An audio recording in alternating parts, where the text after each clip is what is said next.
Hi, I'm Vacchiano for the New York Daily News, coming to you from outside the Giants practice facility in the Meadowlands. You can see the stadium behind me. You might as well put a big top over it on Sunday because the circus is coming to town in the form of the 1-7 Dallas Cowboys, right on the heels of a coaching change.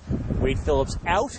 Jason Garrett, the former Giants quarterback, is in to take over this disaster of a 1-7 team. And if you've seen them the last couple of weeks, you know they're pretty much a dead team walking, which is why the coaching change could not come at a worse time for the Giants. These things tend to spark the opponents. They're a wake-up call. And if this team, I don't know how they couldn't be woken up at this point, but if they didn't realize the dire straits they were in and their jobs were on the line, they absolutely know it now. And maybe this will give them a little sign of life. That's certainly something that the Giants were worried about this week.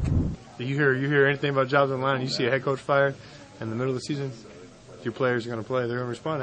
And the history of the league shows you that. I mean, anytime you have an interim coach, the players really rally around it and say, you know what? Hey, this is it's a new season now, a new beginning. Another thing that the Giants are worried about this week, their own offensive line. They've got 3 guys hurt. They got center Sean O'Hara, likely out with a sprained foot. His backup, Adam Coates, is gone for the season with a torn ACL, and David Deal, the left tackle, is out for a couple of weeks with a torn hamstring. So inside their practice facility, they're doing a little bit of line dancing right now, trying to figure out the rotation. They'll probably have Sean Andrews at left tackle. It looks like Rich Seibert will probably be at center. A little bit of a hole left guard. It might be Mitch Petrus, their rookie that they drafted this year. It could be Kevin Booth, fresh off the physically unable to perform list. Either way, they got some mixing and matching going on. They do seem confident, though. They got a lot of guys who can play a lot of different positions, and they think that's going to help. Yeah, I'm excited to be back, be active. I think that you don't realize how long was it, 9 weeks are until you're sitting at home when the team's on away game.